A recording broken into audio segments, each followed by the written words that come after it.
이스라엘이 바빌론의 그 망한 해가 이제 남왕국이 586년입니다.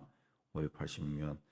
근데 그 전에 이제 북쪽에 있는 이스라엘 왕국이 또 아시리아에 망한 해가 722년, 한 150년 정도, 140년 정도 차이가 있는데 그 북쪽 왕국 아시리아가 또 바벨론에게 망한 때가 또 612년 정도 됩니다. 한 100년 정도 지나서 바벨론에 의해 가지고 아시리아가 또 망해버려요.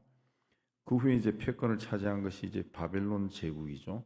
그래서 그 바벨론 제국이 그때부터 이제 유다 왕국을 이제 침범합니다. 그래서 605년에 제1차 침공, 597년에 2차 침공, 그리고 한 10년 후에 완전히 멸망시켜 버리죠. 580년에. 그래서 바빌론의 포로로 잡혀간 때는 1차 침공 때부터 계속 포로로 잡혀갑니다. 예. 그냥 1차는 와서 그냥 간만 보고 간 거 아니라 1차 때부터 와서 보물 뺏어가고 사람 죽이고 포로로 잡아가고 그렇게 1차, 2차, 605년, 597년 하다가 마지막에 586년에 이제 완전히 나라를 망하게 하고 성전을 불태우고 성을 불태우고 다 죽이고 이렇게 해버린 거죠. 그 당시에는 그 강대국이 약속을 점령할 때는 그야말로 다시 일어날 수 없을 정도로 완전히 파괴합니다. 완전히 파괴. 도시를 완전히 파괴하고 불태우고 사람들도 다 죽이고 그리고 노예로 잡아가고 그렇게 했습니다. 그런 상황 속에서 그렇게 망한 나라가 다시 일어난다라고 하는 것은 고대 국가에서는 불가능. 현대 국가에서도 그렇게 일어나는 것이 쉽지 않습니다. 뭐 자원이 아주 있다든가 아니면 뭐 다른 나라들이 도와주지 않는 이상 일어날 수 없습니다. 근데 이 바벨론을 망하게 하고 새로 패권을 잡은 그 바샤, 그러니까 페르시아죠. 페르시아의 고레스가 제국을 통합한 후에 그 이스라엘 백성들, 이 포로로 잡혀와 있었던 사람들을 조국으로 돌아가게 해줬습니다. 조국으로 돌아가게 해줬습니다. 그래서 세 차례에 걸쳐 가지고 이제 포로가 돌아갑니다. 537년 수룹바벨이 처음으로 돌아가는데 537년이면 유다가 망한 지 한 50년 정도 된 해인데 어떻게 70년이냐? 그러면은 그 605년부터 포로로 잡혀갔거든요. 605년부터 그야말로 알짜들은 605년부터 잡아갑니다. 그때부터 계산하면은 이제 70년이 됩니다. 1차 기한이 수룹바벨이고 2차 기한이 또 한 70년 정도 흘러서 에스라가 하고 그 다음에 또 한 5년 흘러서 그 느헤미야에 의해 가지고 3차 귀환이 이루어집니다. 3차 귀환. 1절을 보면 바하사 왕 고레스 5년에 하나님께서 예레미야 입을 통하여 하신 말씀을 이루게 하사 고레스의 마음을 감동시켜서 온 나라에 공포다 조소도 내려 고레스가 말하니 하늘의 하나님 여호와께서 세상 모든 나라를 주셨고 나에게 명령하사 성전을 건축하게 했다. 그랬습니다. 고레스는 그 1세기 역사학자 요세푸스에 하면 고레스는 이사야 44장 28절에 이스라엘 포로된 자 중에서 하나님의 뜻을 성취할 자가 바로 자기다. 거기에 고레스라고 하는 이름이 예언서에 기록된 것을 보고 굉장히 그 뿌듯했다 그럽니다. 그래서 내가 이 일을 해야 되겠다. 그렇게 마음을 먹고 이 일을 시작을 한 겁니다. 그래서 2절에 하나님이 세상 모든 나라를 주셨고 나에게 명령하사 유다 성전을 건축하게 하셨다. 그렇게 이야기를 한 겁니다. 그래서 그 백성들은 돌아가라 그렇게 합니다. 성전을 건축하고자 하는 자들은 돌아가라. 성전을 여호와로 예루살렘에 돌아가서 성전을 건축해라. 그렇게 이야기를 한 겁니다. 1절에 보면은 여호와께서 고레스의 마음을 감동시켰다. 그리고 5절에도 그 유다와 베냐민 족장들과 제사장들과 레위 사람들과 그 마음이 하나님께 감동을 받고 올라가서 감동받았다 그랬습니다. 하나님에 의해서 감동받은 사람들이 이제 돌아가서 성전을 건축하는 그 일에 적극적으로 나섰다. 그 뜻입니다. 이 감동을 받았다라고 하는 것은 그냥 이 감정이 막 이 북받쳐 올라가지고 막 감격했다 그런 뜻이 아니라 감동이라는 히브리어 헤일이는 일어난다는 뜻입니다. 일어난다. 네. 일어났다는 거죠. 마음이 막 감동을 받아서 아 내가 해야지 하고 일어났다는 것이 이 일하기 위해 일어났다. 그 뜻입니다. 뭐 감격하고 눈물이 흐르고 그게 아니라 내가 하겠습니다 하고 일어났다 그런 뜻입니다. 그래서 그 하나님의 역사를 감당할 때 4절에 보면은 남아 있는 백성이 어느 곳에 머물러 살든지 그곳 사람들이 은과 금과 그 밖의 물건과 짐승으로 도와주고 예물을 기쁘게 드릴지니라 그랬습니다. 6절에도 그 사면 사람들이 은그릇 금 물품 짐승 보물로 돕고 그 외에도 예물을 기쁘게 드렸더라 그랬습니다. 이제 하나님의 감동을 받아 이 일하러 가니까 그 주변에 살던 사람들이 금은 폐물과 짐승을 바쳤다는 거죠. 그 일에 사용하세요 하고 즐겁게 바쳤다. 기쁘게 다 바쳤다. 그랬습니다. 고레스 왕이 바벨론 땅의 모든 백성들에게 명령했습니다. 유대 땅으로 향하는 백성들에게 최선을 다해서 베풀되 즐거움으로 감당해라. 그러니까 왕의 명령대로 주변에 있는 사람들이 기쁘게 감당했다. 하나님의 역사하심에 순종했다라는 거죠. 그러나 이방 백성들조차도 하나님의 뜻을 이루어가는데 하나님이 감동을 주시니까 그들도 기쁨으로 감당했다 그랬습니다. 하나님은 하나님의 뜻을 이룰 때 그 하나님의 백성이나 백성이 아닌 자나 기쁨으로 일하게 하시는 분, 기쁨으로 일하게 하시는 분입니다. 그리고 그렇게 기쁨으로 일할 그릇을 찾습니다. 사무엘이나 이사야나 하나님의 부름을 받았을 때 종이 여기 있습니다.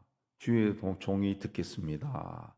라고 하나님이 하신 말씀에 귀를 기울여 들었습니다. 그 기쁨으로 일을 할 준비가 돼 있었던 사람들이죠. 하나님은 그런 사람들을 씁니다. 억지로 쓰지 않는다는 거죠. 천지 만물을 창조하신 하나님이 억지로 쓰실 이유가 없죠. 왜? 하나님의 일을 하기를 원하는 사람들은 천지 만물에 있어요. 그래서 내가 하나님의 일을 하도록 부름을 받았다라고 하는 것에는 그야말로 감사하고 감사해야죠. 나 아니어도 할 사람이 많다고요. 그렇기 때문에 감사해야죠. 거기에 대해서 아유 나는 하기 싫은데 아유 뭐 괜히 했어. 그리고 뭐 이렇게 하면은 왔던 복도 다 날아가 버리죠. 기쁨으로 일을 하라 그랬습니다. 자, 하나님의 역사와 하나님의 뜻을 이룬다는 것은 내가 얼마나 열심히 일을 했느냐 이게 중요한 것이 아니라 순종하는 겁니다. 순종이 있습니다. 항상 하나님의 일에는 순종하는 겁니다. 5절에 보면은 감동을 받았어요. 그 다음에 올라가서 예루살렘에서 여호와의 성전을 건축하고자 하는 자가 다 일어났다 그랬습니다. 다 일어났다 그랬어요.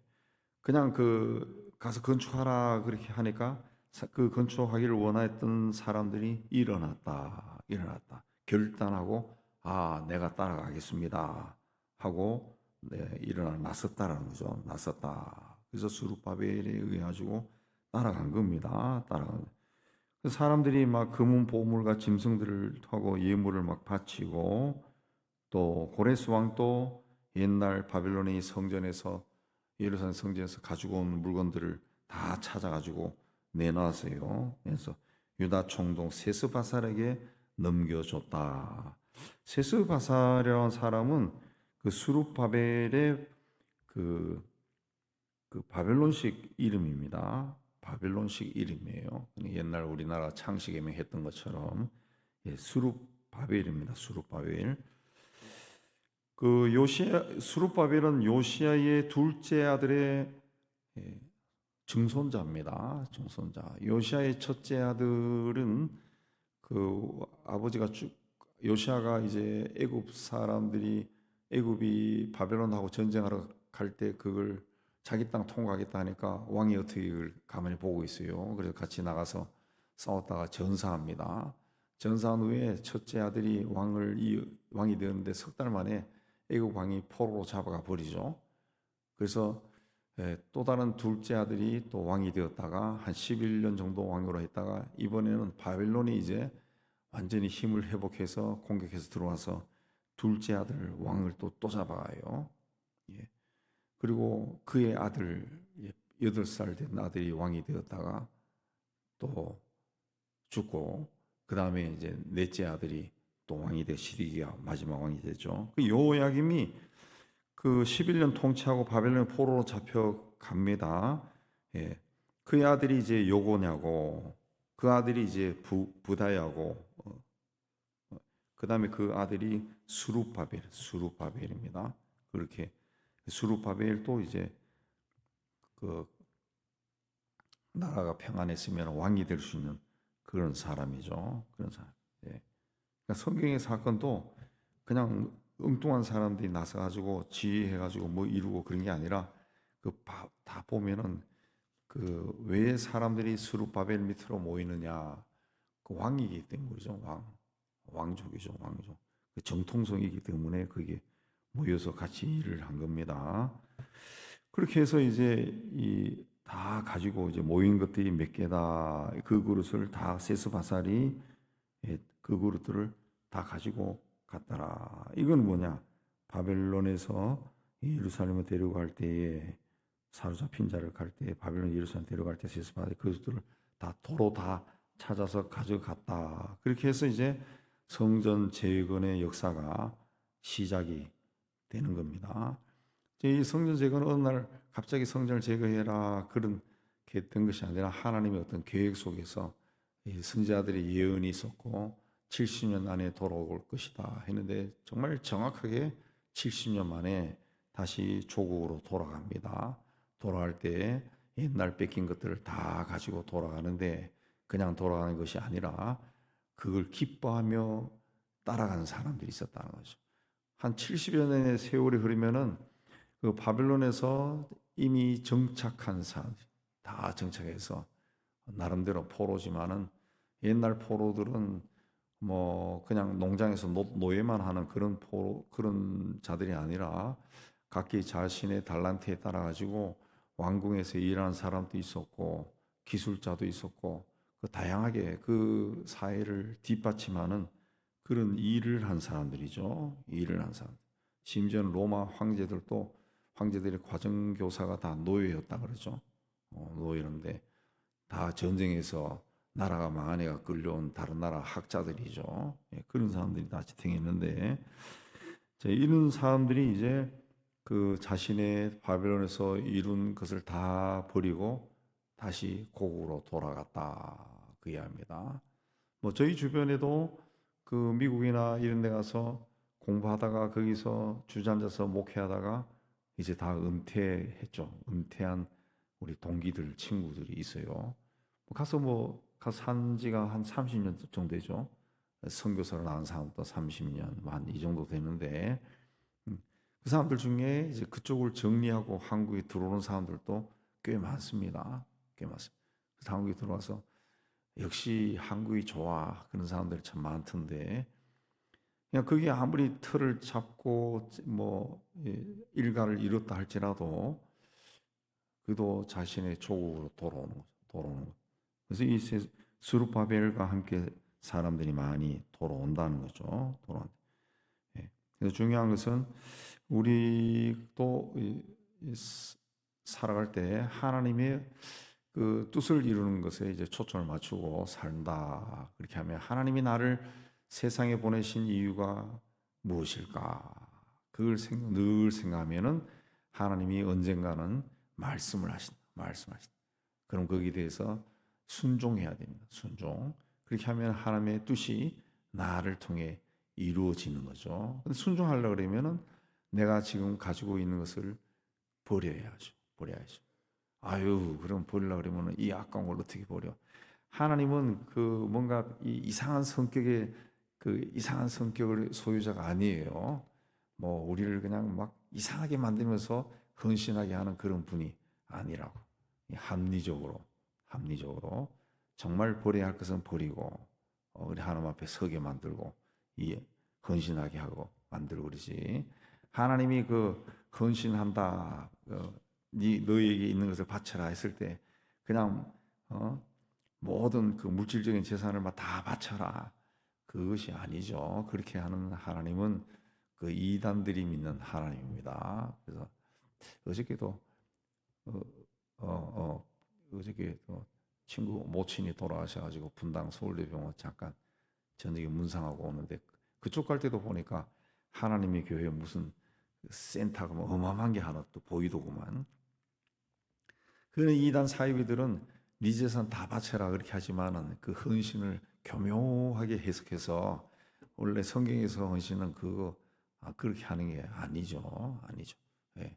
제일 먼저 자기에게 있는 걸 버리라 그러죠. 그 버리는 게 뭡니까?